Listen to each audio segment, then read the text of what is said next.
Welcome to the driveway, dudes, my dudes. Today I'm going to be showing you how to change the air filter on a Toyota Corolla Fielder.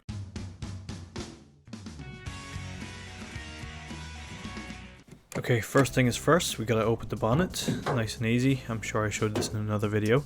And we'll locate the air filter. Quite easy to find right at the front of the car. No tools are required for this job, just two clips that are easy to remove by hand. And then you have the two tabs at the back. The tabs at the back are quite easy to remove, a little bit more tricky to put them back, and I'll show you how to do that also. Removal of the filter is quite easy. It's just lifted out. It's held into place by the cover. I'm not sure what filter this is, so what I'm going to do is I'm going to measure it to find out.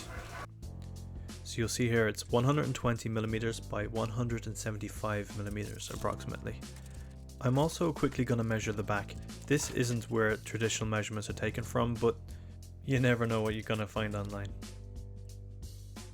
Okay, here we are. We're just going to go looking at Toyota parts catalog. I have the frame number. Mine begins with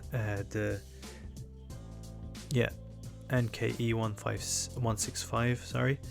There's a few others, 165B, but 165 is for me. Look into the parts, air filters. So looks the same. Click on this. What I'm looking for is I'm looking for dimensions as well.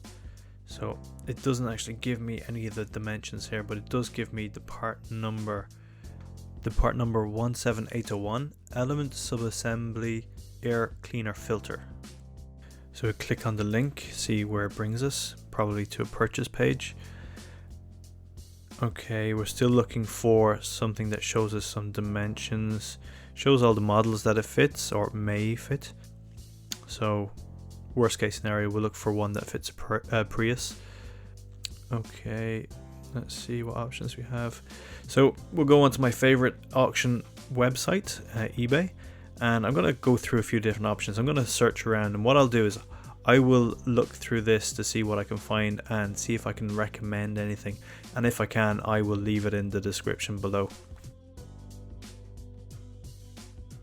So I found a few filters that do show dimensions on the photos. This one isn't exactly correct. It's 119 by 179. It probably would work, but I'm not going to recommend it. I'll see if I can find something a bit better before I give any recommendations. I will also check the depth of my filter before I make any recommendations. Well, I'm not going to make you watch me do my shopping, so let's move on. So I'm reading the side of this existing filter, and it says V9112-0051. After a little search online as well, this has brought up a few results. Refitting is really easy. It's just a case of popping in the new filter. This should sit in place quite comfortably. Push in the tabs as before, so these tabs have to hook into place so that the top of the cover closes correctly, and then it's just a case of closing up the clips. The back can be a little bit tricky, so if it's not closing correctly, it's usually the tabs at the back that haven't sat into place. I hope this was useful to you, my dudes. If you found any value in this, make sure you hit that like button and make sure that you're subscribed. It's completely free and it helps our channel grow.